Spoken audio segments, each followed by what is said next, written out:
Hello everyone, आदि health and sciences में आप सभी का बहुत बहुत स्वागत है। अब तक ब्लड का 2 लेक्चर ऑलरेडी अपलोड हो चुका है, तो जिन लोगों ने उसे नहीं देखा पहले वो 2 लेक्चर्स देखे, उसके बाद ये 3rd लेक्चर है।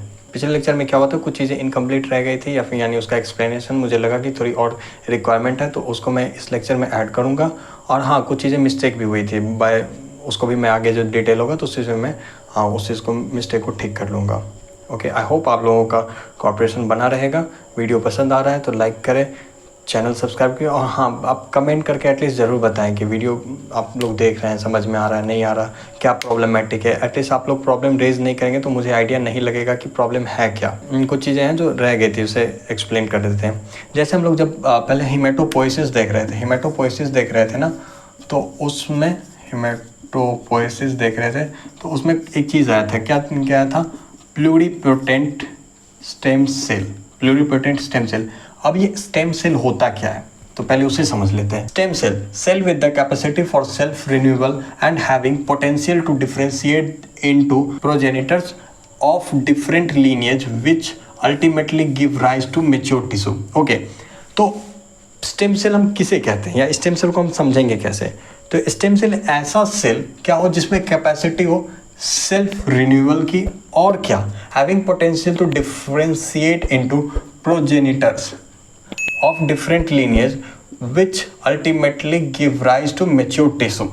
ठीक है, तो स्टेम सेल ऐसा सेल हो, एक ऐसा सेल हम लोग इमेजिन कर रहे हैं जिसमें 2 कैपेसिटी तो होनी चाहिए। एक सेल्फ रिन्यूअल, यानी अगर ये सेल खुद के जैसा सेल बना ले तो सेल्फ रिन्यूअल, ठीक है, और क्या, having the potential to differentiate into progenitors, यानी एक नया ऐसा सेल बनाए जो क्या हो कि और डिफरेंट सेल्स बनाए अलग लीनिएजेस के। जैसे कि जब इसको हम प्लूरिपोटेंट स्टेम सेल के रिस्पेक्ट में देखेंगे तो बहुत अच्छे तरीके से समझ में आएगा। क्या है कि मान लेते हैं प्लूरिपोटेंट स्टेम सेल की बात कर रहे हैं, यानी एक स्टेम सेल जिसका एग्जांपल हम लोग प्लूरिपोटेंट स्टेम सेल ले रहे हैं। ये सेल क्या है कि अपने नंबर्स को भी बनाए रखता है। हम लोग जानते हैं प्लूरिपोटेंट स्टेम सेल कहाँ मिलता है, बोन मैरो। ओके, और रेड ब्लड सेल्स की बात करें तो फिर रेड बोन मैरो। ओके, तो बोन मैरो में मिलता है। अब क्या है कि प्लूरिपोटेंट स्टेम सेल नया सेल बनाता है अलग अलग, ठीक है, जैसे क्लोनिंग फॉर्मिंग यूनिट ई मिलता है, जीए मिलता है, या फिर प्लेटलेट्स की बात करें तो उसमें मेगा कैरियो, तो अलग अलग चीज़ें, अलग अलग प्रोजेनिटर्स बना रहे हैं। यहाँ पे भी काफ़ी सारे सेल्स बनते हैं ना, तो ये अलग अलग, ये खुद का नंबर भी रेप्लिकेट कर रहा है, यानी खुद के नंबर को भी रिप्लेस कर रहा है, यानी खुद के पॉपुलेशन को भी मेंटेन कर रहा है। यानी 2 चीज़ें, एक पहला खुद का पॉपुलेशन मेंटेन करना, और दूसरा न्यू सेल लीनिएज को भी मेंटेन करना। ये 2 काम होता है स्टेम सेल। यानी खुद का पॉपुलेशन कैसे मेंटेन करेगा, तो खुद के जैसे नए स्टेम सेल बना करके, यानी बोन मैरो में और भी प्लूरिपोटेंट स्टेम सेल बनाएंगे। और क्या, जैसे बोन मैरो में तो ये हो गया कि सेल्फ, यानी पॉपुलेशन खुद का मेंटेन कर लेगा खुद के जैसे सेल्स बना करके। दूसरा क्या है, प्रोजेनिटर सेल्स, यानी ऐसे सेल्स जो अलग अलग लीनिएज, जैसे अब यहाँ पे हम लोग मान लेते हैं कि यहाँ पे एरिथ्रोसाइट की बात हो रही है, यहाँ पे हम बात कर लें थ्रम्बोसाइट, प्लेटलेट्स की बात हो रही हो, या फिर ल्यूकोसाइट, फिर ग्रेनुलोसाइट, तो फिर अलग अलग लीनिएजेस बन रहे हैं ना, 4 लीनिएज, अलग लीनिएजेस बन रहे हैं, और ये काम कर रहा है प्लूरिपोटेंट स्टेम सेल। अब ये एग्जाम्पल था किसका, स्टेम सेल का। फिर से हम लोग समझ जाते हैं कि cell with the capacity for self renewal, यानी क्या, पॉपुलेशन, सेल्फ पॉपुलेशन, यानी खुद का पॉपुलेशन मेंटेन करता, तो सेल्फ रिन्यूअल, यानी खुद का सेल अगर खराब हो तो खुद के जैसा नया सेल बना देना, self renewal. And having potential to differentiate into, अब ये खुद का सेल भी मेंटेन रखेगा। मान लीजिए अगर यहाँ पे एक सेल, तो एक से 2 सेल बन गया, तो एक से तो फिर नया खुद के जैसा सेल, और खुद से, और दूसरा क्या, डिफरेंशिएट इनटू प्रोजेनिटर्स। अब ये डिफरेंशिएट करके क्या बन जाए, प्रोजेनिटर्स, ठीक है, तो ये सेल्स यहाँ पे बन जाएंगे प्रोजेनिटर सेल्स, ठीक है, differentiate into progenitors of different lineages which ultimately give rise to mature tissue। अब ये प्रोजेनेटर्स फिर अलग अलग मैच्योर टिश्यू, फॉर एग्जांपल यहाँ पे अगर हम लोग बात करें तो आरबीसी अगर यहाँ पे बन रहा है तो हम लोग कह देंगे ना कि हाँ ये मैच्योर टिश्यू बना रहा है, इसका डिफरेंट लीनिएजेस से। यहाँ पे अगर प्लेटलेट्स बना रहा है, यहाँ पे अगर डब्ल्यूबीसी, ग्रेन्यूल्स, न्यूट्रोफिल्स, तो वो सारी चीज़ें ये कौन करवा रहा है? Stem cell. तो हम लोग समझ गए स्टेम सेल क्या होता है। अब आता है अगला क्वेश्चन कि प्रिकर्सर सेल क्या होता है। Stem cell that have developed to the stage where they are committed to forming a particular type of new cells. Okay, तो प्रिकर्सर सेल क्या है? तो ऐसा स्टेम सेल जो इस स्टेज पे डेवलप हो जाए जहां से where they are committed to forming a particular type of new cell, कि एक ऐसा स्टेज जहां से क्लियर हमको पता हो कि ये सेल जो है स्पेसिफिक टाइप का सेल ही नया बनाएगा, यहाँ इससे कोई डिफरेंट सेल। फॉर एग्जांपल कि अगर स्टेज बी पे कोई सेल पहुंचा है और हमको पता है कि ये बी सेल सी ही बनाएगा, तो हम लोग ये कहेंगे कि सी का प्रिकर्सर सेल बी है। यानी बी स्टेज पे आने के बाद हम लोग क्लियर हो जाएंगे कि अच्छा ये सेल अगर यहाँ तक डेवलप हुआ है तो आगे अगर ये डेवलप होगा तो ये सी ही बनाएगा। यहाँ पे डी एफ जी कुछ और नहीं बनेगा, यहाँ पे कुछ और नहीं, सी ही बनेगा। तो हम लोग ये कहेंगे इसका प्रिकर्सर सेल है। इसको और अच्छे तरीके से हम लोग समझें तो जैसे हम लोग अगर बात कर ले कि यहाँ पे कि हम लोग का न्यू सेल है ना, तो न्यू सेल में हम लोग बात कर ले कि हम लोग का टारगेट है कि हमको प्लेटलेट चाहिए, प्लेटलेट चाहिए। तो प्लेटलेट्स का प्रिकर्सर सेल होता है मेगा कैरियोसाइट्स। अगर प्लूरीपोटेंट स्टेम सेल डेवलप होके अलग अलग स्टेजेस, अलग अलग प्रोसेसेस, अलग अलग कंडीशन को फॉलो कर करके यहाँ मेगा कैरियोसाइट तक पहुँचा, तो हम लोग ये कहेंगे कि अब ये मेगा कैरियोसाइट आगे डेवलप होगा तो ये बनाएगा प्लेटलेट्स। यानी प्लेटलेट्स का प्रिकर्सर सेल हो गया मेगा कैरियोसाइट। आई होप आप लोगों का ये क्लियर हो गया होगा। प्रिकर्सर सेल और स्टेम सेल को देखने के बाद हम लोग हिमेटोपोएसिस, जो हम लोग हीमोपोएसिस के जो स्टेजेस थे एक बार फिर से देखते हैं। ठीक है, तो स्टार्ट कहाँ से होता है? बेसिकली पिछले लेक्चर में कुछ चीज़ें रह गई थी तो उसको मैंने यहाँ पे इंक्लूड किया है। तो स्टार्ट यहाँ से होता है प्लूरीपोटेंट हीमोपोएटिक स्टेम सेल। यहाँ पे एक इंटरेस्टिंग है अनकमिटेड प्लूरीपोटेंट स्टेम सेल, जो आगे डेवलप होके होता है committed pluripotent haemopoietic stem cell. Basically होता क्या है? Uncommitted pluripotent stem cell. ये ऐसा कंडीशन होता है स्टेम सेल का जिनसे हम ये डिटरमाइन नहीं कर सकते या जिन्हें हम कंफर्म नहीं कर सकते कि इस स्टेम सेल से या फिर इस सेल से किस तरीके के ब्लड सेल्स का फॉर्मेशन होगा। फिर क्या होता है प्लूरीपोटेंट सेल, उसमें कुछ ऐसे चेंजेस होते हैं जिसके बाद वो कमिटेड के कंडीशन में यानी ये एक प्लूरीपोटेंट स्टेम सेल आगे डेवलप करे। कमिटेड प्लूरीपोटेंट स्टेम सेल ऐसे स्टेम सेल्स को कहते हैं जिनसे हम ये कंफर्म कर सकते हैं कि ये स्टेम सेल एक specific group of blood cells बनाएंगे। यहाँ पे ये चीज़ें क्लियर होती है और डेवलप होने के बाद दो चीज़ें देखने को मिलती है। एक committed pluripotent haemopoietic stem cell जो है, जिसको हम लोग क्या कह सकते हैं, CPHSC, ओके, CPHSC शॉर्ट में हम लोग HSC कहते हैं, हीमोपोएटिक स्टेम सेल। ठीक है, तो ये HSC जो है ना दो लेवल में डिवाइड करता है, एक लिम्फॉइड स्टेम सेल और दूसरा क्लोनिक फॉर्मिंग ब्लास्टोसाइट्स। ठीक है, तो क्या है कि लिम्फॉइड स्टेम सेल्स, फिर आगे होता है लिम्फोब्लास्ट और फिर टी लिम्फोसाइट और बी लिम्फोसाइट। ओके, तो ये यहाँ पे एक लीनिएज ये हुआ। दूसरा क्या है कि क्लोनिक फॉर्मिंग यूनिट ब्लास्टोसाइट्स, यानी क्लोनिक फॉर्मिंग ब्लास्टोसाइट्स। ये क्या है? तो clonic forming unit E, clonic forming unit GM और क्लोनिक फॉर्मिंग यूनिट M। ये 3 लेवल में डिवाइड करता है। क्लोनिक फॉर्मिंग यूनिट यानी CFUE जो है वो आगे अलग अलग स्टेजेस को करके फिर आगे होता है एरिथ्रोसाइट यानी RBC के रूप में डेवलप करता है, जिसको हम लोग डिटेल में भी देखने वाले हैं। क्लोनिक फॉर्मिंग यूनिट ब्लास्टोसाइट जो है CFUGM, ये होता है ग्रैनुलोसाइट और मोनोब्लास्ट। ओके, जो अल्टीमेटली मोनोसाइट बनाता है। तो G जो है ना यहाँ पे ये G, तो ग्रैनुलोसाइट और M मोनोसाइट या मोनोब्लास्ट के लिए। ओके, तो ये GM। पिछले लेक्चर में एक मिस्टेक ये हुआ था कि ये GM यहाँ पे मोनोब्लास्ट को हमने यहाँ पे लिम्फोब्लास्ट के साथ एसोसिएट कर दिया था। वो एक ब्लंडर था जिसको मैंने यहाँ पे करेक्ट किया है कि GM जो है यहाँ पे ग्रैनुलोसाइट और मोनोब्लास्ट फिर आगे प्री मोनोसाइट और फिर मोनोसाइट। ओके, तो ग्रैनुलोसाइट भी अलग अलग स्टेजेस को डेवलप करके अलग अलग कंडीशंस को फॉलो करके न्यूट्रोफिल्स, एसिनोफिल्स और बेसोफिल्स में मैच्योर सेल्स में आते हैं। ओके, और क्लोनिक फॉर्मिंग यूनिट M यानी CFUM जो है वो मेगा कैरियोसाइट जो अल्टीमेटली फिर डिवाइड होकर के प्लेटलेट्स होता है। यानी प्लेटलेट्स का प्रिकर्सर सिर्फ मेगाकैरियोसाइट है। ओके, अब हम लोग एरिथ्रोसाइट या आरबीसी के जो डेवलपमेंट के स्टेजेस हैं उसको थोड़ा डिटेल में देखते हैं। ओके, अभी हम लोग प्लूरिपोटेंट स्टेम सेल्स के स्टेजेस देखे, तो उसमें था कि अलग अलग स्टेजेस पे आकर के फिर डिविजन्स हो रहे थे। जैसे कि अब माइलॉइड स्टेजेस था कि माइलॉइड स्टेम सेल्स थे और उस पर फिर डिविजन्स आके यहाँ पे मिल रहा था हम लोग को क्लोनी फॉर्मिंग ब्लास्टोसाइट। तो इसके आगे फिर क्या एरिथ्रोसाइट या किस तरीके के फॉर्मेशन और फिर स्टेजेस आते हैं वो हम लोग देखने वाले हैं। तो क्या क्लोनी फॉर्मिंग ब्लास्टोसाइट, तो क्लोनिंग फॉर्मिंग यूनिट ई जो फिर एरिथ्रोसाइट अल्टीमेटली बनाता है वहाँ पे हम लोग आ गए हैं। तो क्या एरिथ्रोसाइट यानी क्लोनिंग फॉर्मिंग यूनिट ई आगे फिर डेवलप होके होता है प्रो एरिथ्रोब्लास्ट।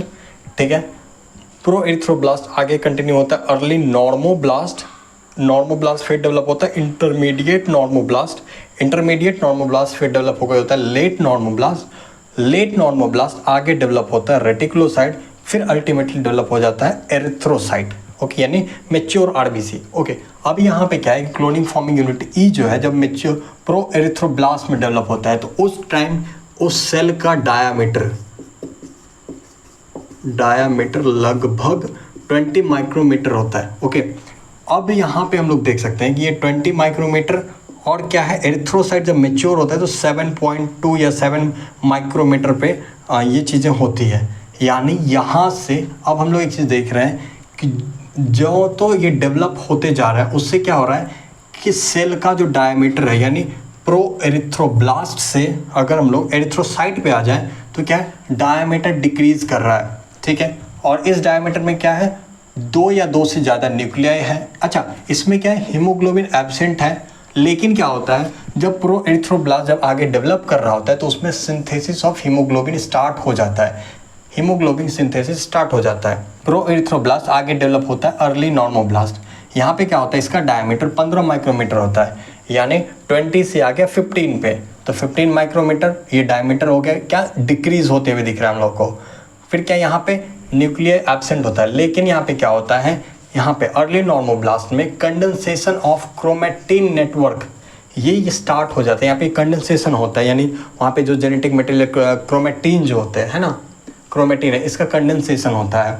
ठीक है, अब क्या होता है, अर्ली नॉर्मोब्लास्ट के बाद इंटरमीडिएट नॉर्मोब्लास्ट में क्या होता है, हीमोग्लोबिन जो स्टार्ट हुआ था यहाँ पे है ना कि सिंथेसिस ऑफ हीमोग्लोबिन जो स्टार्ट हुआ था वो यहाँ पे अब दिखने लगता है, यानी स्टार्ट्स अपीयरिंग, यहाँ पे हीमोग्लोबिन दिखने लगता है।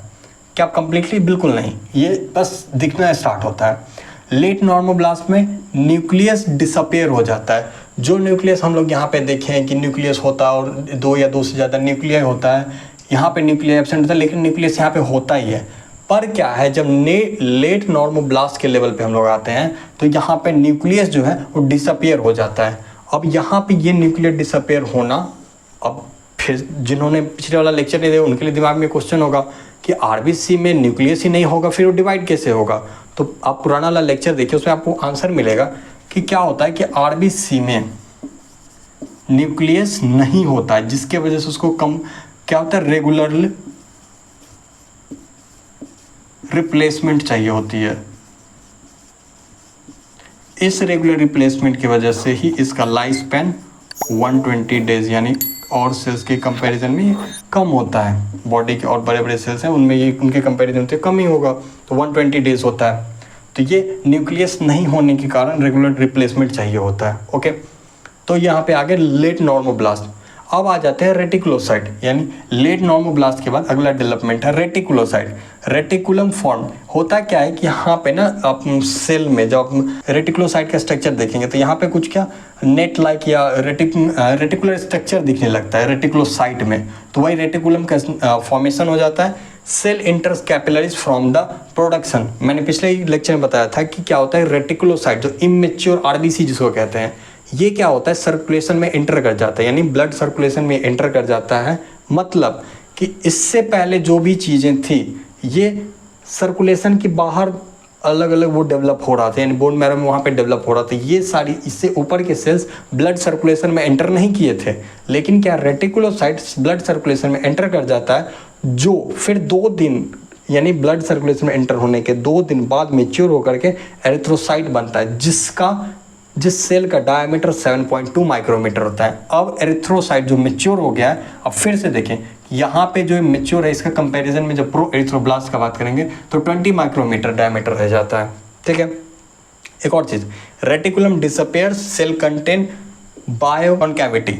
ये रेटिकुलर स्ट्रक्चर जो था रेटिकुलोसाइट में, तो यहाँ पे एरिथ्रोसाइट में ये स्ट्रक्चर खत्म हो जाता है और क्या सेल अपना बाइकॉन्केव शेप जो हो जाता है उसमें फिर वो रेटिकुलोसाइट आ जाता है। अच्छा, एक और चीज़, ये सारी चीज़ें एरिथ्रोसाइट जो बनता है इसके पीछे भी एक छोटा सा मैकेनिज्म नेगेटिव फीडबैक मैकेनिज्म है। बेसिकली क्या है कि बॉडी में होता है हाइपोक्सिया। हाइपोक्सिया ऑर्गन में अलग अलग कंडीशन जनरेट करता है, जहाँ पे हम लोग ये कह सकते हैं कि अल्टीमेटली वो काम ये करता है कि ऑक्सीजन की कमी दिखती है, जिसके वजह से किडनी रिलीज करता है एरिथ्रोपोएटिन, और ये एरिथ्रोपोएटिन जाके काम करता है बोन मैरो पे, जो क्या है प्रो एरिथ्रोब्लास्ट, यानी ये वाला स्टेज यहाँ पे इसका प्रो एरिथ्रोब्लास्ट इसका प्रोडक्शन बढ़ा देता है। ठीक है, अब प्रो एरिथ्रोब्लास्ट का प्रोडक्शन बढ़ाया, जिसके बाद क्या होगा, फिर ये चीज़ें प्रो एरिथ्रोब्लास्ट फिर आगे फिर मेच्योर होगा, डेवलप होगा, रेटिकुलोसाइट बनेगा, यानी ब्लड में फिर आ जाएगा रेटिकुलोसाइट। अब ये रेटिकुलोसाइट अल्टीमेटली डेवलप होकर बनेगा मेच्योर आरबीसी। अब ये हाइपोक्सिया जो हुआ था, यानी ऑक्सीजन की कमी हुई थी, तो बॉडी को ये लगा था कि ऑक्सीजन की कमी इसलिए हो रही है ताकि ब्लड सेल्स यानी आरबीसी की कमी है जो ऑक्सीजन को ट्रांसपोर्ट करने में काम कर रहा है। अब ये मेच्योर आरबीसी का नंबर इंक्रीज हो गया, तो क्या होगा, ये मैकेनिज्म फिर निगेटिव फीडबैक भेजेगा कि अब ना यहाँ पे ऑक्सीजन की कमी नहीं है। क्यों? क्योंकि आरबीसी का नंबर बढ़ गया। अब ये सारी चीज़ें ये हाइपोक्सिया वाला कंडीशन को क्या करेगा, न्यूट्रलाइज कर देगा, यानी हाइपोक्सिया वाला कंडीशन खत्म हो जाएगा। अब ये जब ये सिस्टम यहाँ पे नहीं होगा, यानी हाइपोक्सिया नहीं होगा, तो किडनी क्यों एरिथ्रोपोएटिन बिना मतलब का रिलीज करेगा। यानी किसी भी कंडीशन में बॉडी को जब एरिथ्रोपोएटिन तभी रिलीज करेगा जब बॉडी की रिक्वायरमेंट होगी, यानी चाहे वो बॉडी ग्रोथ करे तो हाइपोक्सिया हो, आप एक्सरसाइज करें तो हाइपोक्सिया हो, एक्सट्रीम लेवल पे जहाँ पे रिक्वायरमेंट है एक्चुअली में आरबीसी की, जब आरबीसी की रिक्वायरमेंट होगी तो भी किडनी एरिथ्रोपोएटिन रिलीज करेगा, और वो रिक्वायरमेंट बेसिकली हाइपोक्सिया से मिलता है। ठीक है, एक और चीज़, ये हाइपोक्सिया अब हाई एल्टीट्यूड में रहने वाले लोगों का क्या है कि हीमोग्लोबिन ज़्यादा होता है। बेसिकली क्या होता है, वहाँ पे हाइपोक्सिया बहुत जल्दी देखने को मिलता है, तो क्या बॉडी उसकी चीज़ को कंपनसेट करने के लिए किडनी से एरिथ्रोपोएटिन रिलीज करवाता है, फिर सारा मैकेनिज्म होता है। हीमोग्लोबिन ये क्या है, haemoglobin is a large complex molecules containing a globular protein, जो globulin ultimately a pigment iron containing complex called heme porphyrin. Okay, haemoglobin क्या है, एक लार्ज कॉम्प्लेक्स मॉलिक्यूल है जिसमें दो चीज़ें हैं, एक प्रोटीन कंटेंट है और दूसरा क्या है, हीम आयरन कंटेनिंग, एक्चुअली है आयरन कंटेनिंग, यानी आयरन और प्रोटीन। ठीक है, तो प्रोटीन कंटेंट जो है उसको हम लोग ग्लोबुलिन चेन कहते हैं, वो एक्चुअली चेन के स्ट्रक्चर में होता है, और हीम जो एक स्ट्रक्चर होता है। ओके, इसमें क्या होता है यहाँ पे ना कि complex iron complex containing pigment, तो ये पिगमेंट एक्चुअली पोरफायरिन है। होता क्या है, तो एक मिनट अब यहाँ पे देखते हैं। Globulin contain 4 polypeptide chains among 4 chains, 2 are alpha chain and 2 are beta chain. Actually जब हम लोग हीमोग्लोबिन के स्ट्रक्चर देखते हैं उसमें एक हीमोग्लोबिन में एक्चुअली होता है 4 हीम के मॉलिक्यूल्स जिसमें आयरन होता है। ओके, आयरन कंटेनिंग,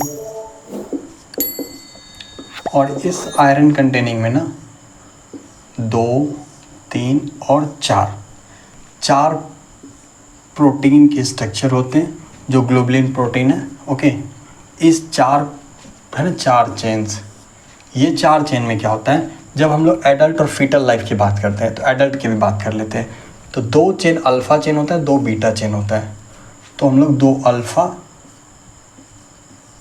और 2 बीटा चेन होता है। लेकिन एक प्रॉब्लम होता है फीटल लाइफ में, यानी जो फीटल हीमोग्लोबिन की जब बात करेंगे तो वहाँ पे क्या होता है, 2 अल्फ़ा चेन होता है, लेकिन यहाँ पे 2 बीटा चेन नहीं होता, यहाँ पे हो जाता है 2 gamma chain. Okay, 2 gamma chain, ये याद रखिए, इंपॉर्टेंट है, काफ़ी इंपॉर्टेंट है। मैं यहाँ हाईलाइट करके बता रहा हूँ, ये इंपॉर्टेंट है, आगे बहुत काम आने वाला है। 4 globin chains and 4 haem units each with 1 atom of iron. यानी पहले बता चुके हैं कि 4 हीम की स्ट्रक्चर है ना, हीम स्ट्रक्चर है, इसमें आयरन कंटेंट है, एक हीमोग्लोबिन का ये कंडीशन है। Okay, average RBC contains around approx 280 million haemoglobin molecules. ठीक है, यानी एक एवरेज आरबीसी, ठीक है, 280 मिलियन हीमोग्लोबिन कंटेन करता है। ओके, एक और चीज़, एक हीमोग्लोबिन यानी एक हीमोग्लोबिन 4 ऑक्सीजन मॉलिक्यूल्स कैरी करता है, ये ध्यान रहे। ठीक है, 4 ऑक्सीजन मॉलिक्यूल्स कैरी करता है। अब क्या होता है कि यहाँ पे आते हैं, an average RBC carries 280 million haemoglobin molecules giving an each cell a theoretical oxygen carrying capacity over a billion oxygen molecules. यानी एक आरबीसी लगभग, अगर थ्योरी के बेसिस पे हम लोग बात करें तो यहाँ पे होता है थ्योरेटिकल बेसिस पे, सिर्फ थ्योरी की बात करें तो लगभग 1 बिलियन ऑक्सीजन मॉलिक्यूल्स कैरी करता है एक आरबीसी। थ्योरेटिकल है, ये प्रैक्टिकल लाइफ में आई डोंट, मुझे नहीं पता है कितना पॉसिबल होता है या क्या नंबर होता है। ओके, मेल हीमोग्लोबिन का वैल्यू होता है 13 ग्राम टू 18 ग्राम पर 100 ml of blood. Female haemoglobin होता है 11.5 टू 16.5 ग्राम हीमोग्लोबिन पर 100 ml ऑफ ब्लड। ओके, इसको आप लोग आगे फिर कंटिन्यू करते हैं।